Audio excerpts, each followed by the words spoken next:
Hi garden gals and guys, it's Sunday, February 2nd, and I am bound and determined to start my Lisianthus seeds. I really am holding a handful of Lisianthus that I've grown myself from seed. The moment has come, the dream picture has been here. Check! I just moved all this stuff on top here from my seed starting shelves. I'm trying to clean them out slowly but surely. This is the chaos that is, folks, and it's okay. Because I have over here 650 Lisianthus seeds. Yes, these are all Lisianthus, my favorite cut flower. I am going hard in the paint with them. If you're new here, I'm Steph. I am an avid hobby cut flower grower in zone 5B/6A in the Chicago suburbs, and welcome to a very unfiltered season of Tiny's Garden. I just went downstairs and got my soil blocking supplies. Don't mind the baby bottle and the leftovers from dinner. This is just how we're rolling right now. I really did used to try and make these videos very presentable and clean up the table and make this pleasing to the eyes, but Mama just doesn't have time this season, folks. I'm giving myself grace over guilt, and this is what it is this year, and that's just fine. I've got my dirt in here. I haven't even opened it yet. It is the Vermont Compost Company. I'll show you. Ta-da! My favorite soil for soil blocking I've ever used, the Vermont Compost Company Feed the Soil for V, and I got this from, where did I get this from? Oh, Johnny's. Duh, says right there in the box, Johnny's Seeds. So I think I'm gonna set up two stations here. I'm gonna mix my dirt in this big tub. I'll show you how I do that. We're gonna come across the chaos. And I think I'll just soil block everything with my soil blocking trays. A lot of these I get from Goodwill, like those orange ones.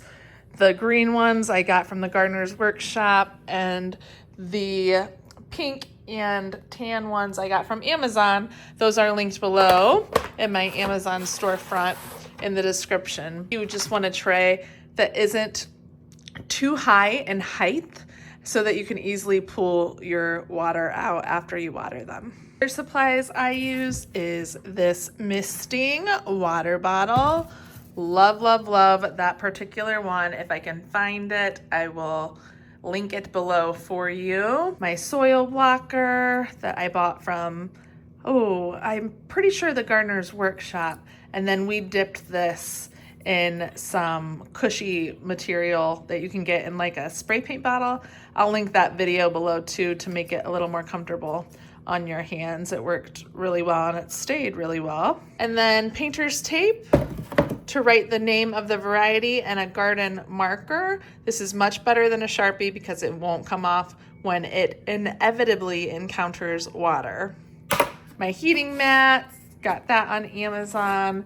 And then just a scraper. I really don't know what the proper word for this is for. I think they use this on like drywalling and home construction things, but I do this to clean this off so I have a really even bottom on my soil blocks. And then this huge tray / tub, I think I also linked it below.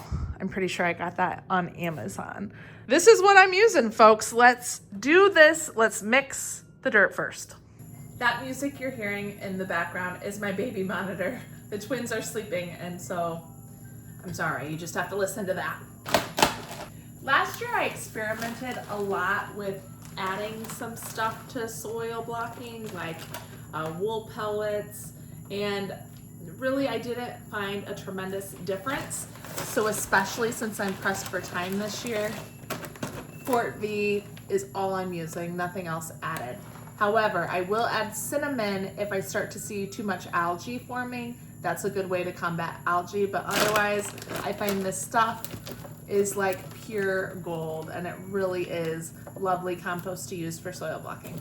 Now, because I've got 650 to plant, I am going to put quite a lot of soil in here right now. I'm probably gonna have to order more of this. So for reference, this is how we're looking. This is just the soil in here. Nice and crumbly. You can strain this with the strainer so that you can get some larger chunks out if there are some.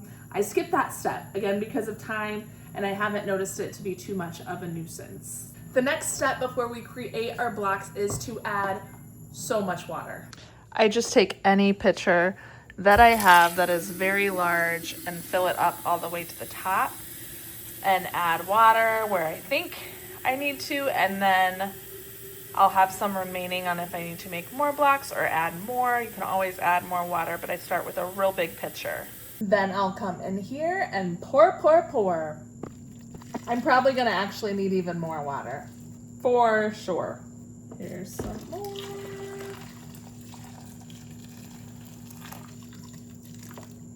Let's try giving this a good mix. Okay, so how do I know that my soil is ready to soil block?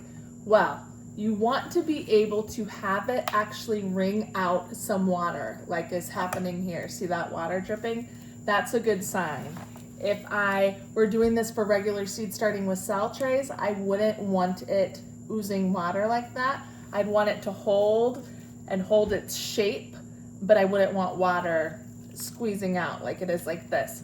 So this is actually pretty good. I think we can roll with this. So your soil blocking soil and water content is going to be more saturated than for cell trays. That's very important to remember. If it's too dry, your soil blocks are not going to stay in the clump. Now, before we get into making the blocks, I want to talk about when you're supposed to start your Lizzies, because until this very moment, I had not even Googled my last frost date, which you must do to know when you start all of your seeds. So I live around the Chicago Botanic Garden area, so you can look up your zip code and it'll give you the nearest weather station, and mine happens to be the Chicago Botanic Gardens. My last frost date is May 2nd, which that's a little later than usual, so I'm very pleased because now when I go into my calendar, I'll show you how I do my process of knowing when to start what. I go and find the month and the day that Google tells me is my last frost date for my zip code, and I mark it down.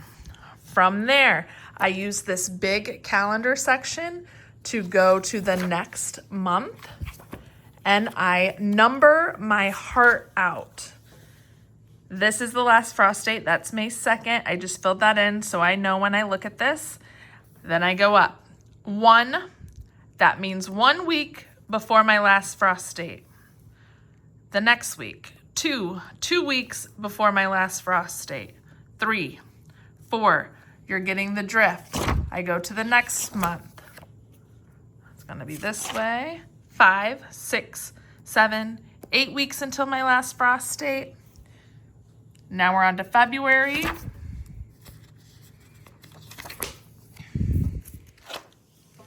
9, 10, 11, 12. This would be 13, which would have been January, but today is February 2nd. So I write started Lizzie's. So I know. To give you an example, this is what I kept from 2002, what it looks like when you're doing all this for a full season. Really important to track how many weeks before your last frost date so you know when to start what. This year, I started my Lizzie's on January 14th. How do you know when you need to start what? Go to your seed packet, turn it to the back, and it will say, sow 12 to 13 weeks in deep cell packs before last frost. You can start anything in soil blocks as well, but it'll always tell you how many weeks before your last frost you need to sow them or start them in soil. So to my pleasant surprise, 12 to 13 weeks before my last frost date, baby, mama's not behind. I'm right on time. A pleasant surprise. See, everything just works out. And even if you are a little bit behind for where you live, just start them as soon as you can and it'll all be okay. And remember, grace over guilt. If you haven't yet and you're in the zone 5B/6A area, it's highly likely that the time to start your Lisianthus is probably right around now. So Google ASAP, your zip code and what your last frost date is. Get your calendar out, mark it, and find out when that 12 to 13 weeks before your last frost date is, and be sure to try and start them in that range or as soon as you can if you're already past that. For example, this is how much I mark what I sowed, when, etc. If there's any other things I have to do, like bupleurum, you should ideally freeze that or cold stratify it, put it in the fridge, etc. Mark up your calendars, my friend. Mark them up. Hardy annuals, any notes you need. You really learn a lot. I don't have to write as many notes now because I've got it down a little pat than when I started, but I absolutely positively still write down all my last frost dates, when I started everything, and note for reference my old years about when I started it so that I have an idea, and then I can double check my seed packets, go in and mark when I start what, and then I have a good schedule. I hope I'm not beating a dead horse here, but it's really important to kind of stay organized and be on pace because your seeds do need to be started in an order in which the seed pack says. Again, you're starting 12 to 13 weeks before your last frost date. Let's go make our soil blocks. What a win for Tiny. Yeah, I'm real happy about that news. Okay, here is my dirt. We are ready. We're very saturated, like I said. So I'm gonna take my soil block. I'm doing this one-handed, so we'll see how it works. Coming in real hard, and I am shaking all the way down till I get to the bottom of whatever bin I'm using, and there's gonna be some water that comes out. That's a good sign. Drag up. Oh my goodness. Nice and even bottom to my first soil block. That is what you want. Now, if this wasn't even, I would just use that scraper and even it off, but it looks good. Now I've got my trays all laid out here. I did wash these, okay, soap and water before I'm putting soil on them just to get rid of any dirt or germs or anything that could affect my little baby seedlings. And I am going to go through all of this, fill all these trays up. My husband's helping me film now. So we're taking this, our nice level soil block, coming in, come up close here. On my tray, I'm pressing straight down, push, release. You'll see a little water come up from the side. Woo-hoo-hoo! Gonna show you the whole process again. Empty soil blocker. I've got my very saturated water in here. Come straight down, press, go back and forth, really press all the way down to the bottom. You'll see water running over. Excellent. I don't have to pat it. Actually, there's a little space there. So I'm gonna take this, press some more dirt in, and flatten it out. I can get the sides. That way we're really packed, have a whole block of soil. Now it's all filled. Coming to the tray, I'm gonna leave just a little space so when I water this, the water can run in between the blocks. Again, pressing down. As I pull up, water will pull out. Beautiful soil block brownie right there. That's all there is to it on making the actual soil blocks. It'll take a couple times to get the hang of it, and then you got it. I'm gonna plow through all of these. I can get about 4 blocks on these square ones and about 6 on these, and 1, 2, 3, 4, 5 on those. I've got 3 of those, so hopefully I can get close to getting 650 seeds on here. I'm probably gonna have to go into tomorrow with some more trays, but that's okay because I've got a little leeway now knowing those last frost dates are a little later than usual for me. Okay, so I'm going to soil block my heart out and I'll come back and show you before I seed, and then we'll talk about how to seed Lisianthus.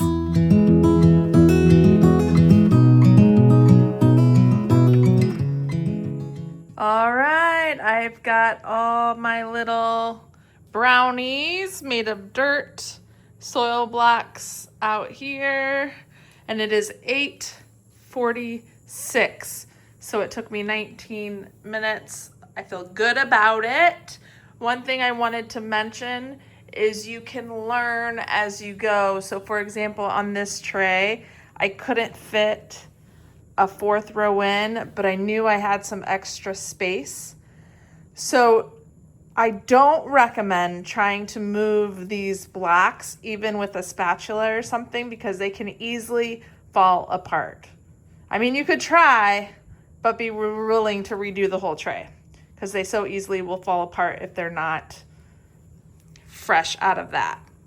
So what I did on the same tray, but the next time, was I started over a little more so I could fit more on. But definitely I don't recommend moving your soil blocks once you got them out. Just adjust on the next tray if you think you can fit more in and be more efficient with space. Also, each soil block has 20 cells in it, or 20 spots for seeds to grow from. So I counted it up, and now I forget how many I had exactly, but I have enough for 820 seeds, and I have 650 Lisianthus. So I actually did a little more than I needed. But what I can do is grow something that can also be started at the same time. So for me, that's gonna be Iceland poppies. So I'm gonna use those extra couple soil blocks and start some Iceland poppies as well, so that I'm not just wasting that soil. Now let's go over actually seeding these. So the one other thing you need that I did not mention is I would use a ramekin to put your seeds in, and then I usually use a chopstick, but I am out of chopsticks. We usually have them in our drawers from delivery. So I found a candle that has like a toothpick end. That's what I'm using. You could also use a regular toothpick, but we are not a toothpick house. So something with a pointy end, you're gonna need to actually seed these. This is what my Lisianthus seeds look like from Johnny's. In the seed packet, they actually come in a vial like this, but then they're pelleted, and that's what that yellow coating is, because Lisianthus seeds are so, so, so tiny. I am starting with Roseanne Black Pearl. This is one of the only ones that bloomed for me. I had 4 blooms the first year I tried Lisianthus, but I do love them. It's a beautiful color. This germination percentage is about how many should germinate. So know that, so that you don't get too upset if not all of them germinate. I should expect only about 80% to germinate, whereas the next one I'm starting, Voyage to First Love, which happens to be my favorite, is 93. So I take my painter's tape, write what I'm growing, also the date I'm starting them, and then I put it on my tray, and that will stay there and stay intact, so I know which varieties are which. Okay, now coming in here, I'm going to lick the end of my chopstick or my toothpick so it's sticky. I'm in here, tap on the top of one seed, and you can see I actually have 2 on there. So I'm going to come in to my actual soil block and lightly tap so it's just laying on the top.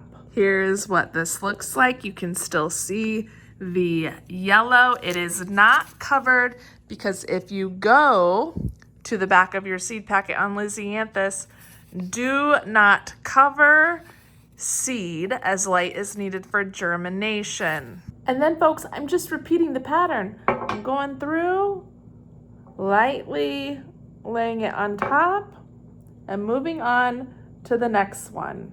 All right, I've got this tray done. So now I'm gonna show you how I finish it off.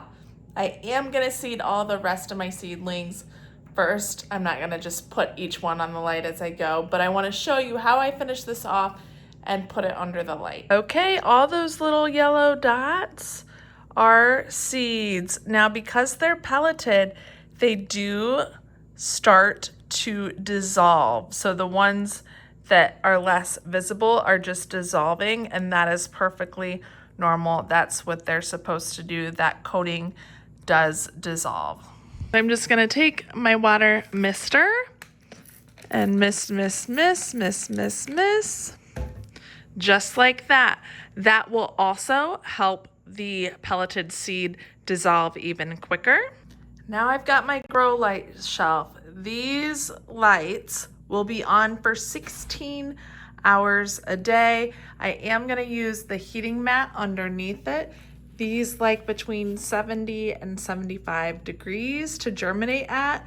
This is upstairs in my house, so I probably really don't necessarily need the heating mat, but I'm gonna err on the side of having it. How I make this work is I use a timer for the outlet. So I've got all my grow lights plugged in and it is attached to the switch side. I can always have something in here if I always want them on, but for me, these are gonna be on 16 hours a day and then off at night. Now in the past, I usually have covered these up with like a plastic wrap or a humidity dome, but I have found that they're getting very algae-like when I'm using those. And so I'm gonna try to just grow these this year without the humidity dome and see how they do in the germination time frame. Regarding germination, it'll take 10 to 15 days at 70 to 75 degrees. So that's how long it should take before I see a little green sprout. The other thing I have set up is a fan that I can turn on during the day to provide good air circulation for these. That'll also help with the algae problem. And that is the process of how I start my Lisianthus seeds with soil blocking. I will continue to seed the rest of these soil blocks and then I'll show you in the morning how I water all of them. All right, it's February 15th and I thought I'd show you how I'm gonna water all my blocks. We're looking pretty good, but honestly, this is usually all the farther I want them to dry out. This is quite dry. It's 2:46 in the afternoon. So I should have watered these before. Water them when you wake up, not later in the day. So what I have is a pitcher full of water, and then I also have this fancy sprayer full of water. I like to go in with the pitcher, just like this, coming in on the side.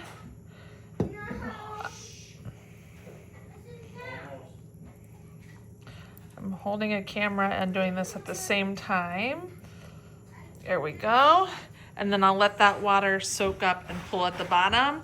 I'll do that for all the trays and I'll leave them here for about 3 minutes while they soak this water up. Going all the way there, and you'll be surprised how fast they soak all of that up. Let me do all these trays and then I'll show you what they look like before I go in with this. Okay, a couple minutes in, you can see some still has some leftover water in the tray, but all the blocks look saturated and dark. That's good. This one here, I actually even added some more to, and it is dry. There's no extra water, and you can see how some of the blocks are still dry. So what we're going to do is come in with this sprayer on the blocks that look like this, so we make sure that they get very saturated. So I've pumped the handle and I'll just go over until they look like they are properly wet. Now, with the excess water that's in some of these trays, I'll simply pick up the tray. Let's use this one for example. Find an empty canister and tilt the excess water back out because I don't want them just sitting in water. And then they're done, they're watered, and I'll put them back on the mat. We are all back on the heating mats, and one thing that I do, and actually while I'm here, let me tell you, I don't put both of them on the heating mats. I could, I just honestly didn't go to get one more.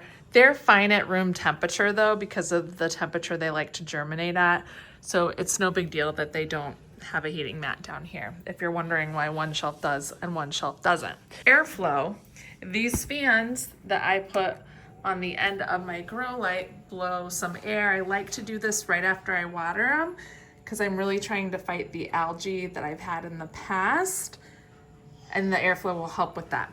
So these little fans, this I just got from Goodwill, will help promote a lot of airflow for these beautiful seedlings. And I only keep these on for about 3 hours because I don't want them to dry out too much.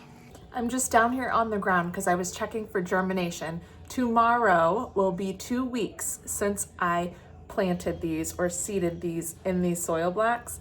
So the usual amount of time it takes for Lisianthus to germinate or have some green start to poke through the soil is 10 to 14 days. So I wanted to check, and sure enough, gratefully, I do have about 20 that I've sprouted already. Now clearly I've planted way more than 20, but be patient with Lisianthus. I have found it does take a while, some definitely over 14 days easily, so don't sweat it. I'm not sweating it, you don't sweat it. But this is what the little teeny tiny germination looks like. Okay, this row right here has 3. There's 1, see that little green growth?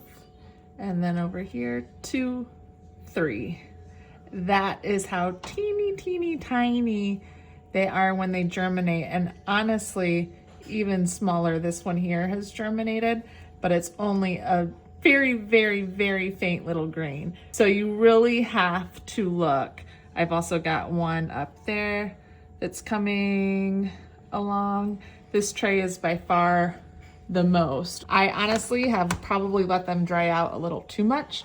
So what I'm gonna start doing is in the mornings, if I don't have time to water all of them thoroughly, I'll at least take my sprayer, this one here, and do all of the tops of them so that I just have some moisture on the soil, because while Lisianthus do not like to be saturated all the time, they like to dry out a little bit between waterings. You don't want them to be dry. So I think I'll get even more germination if I stay on top of that.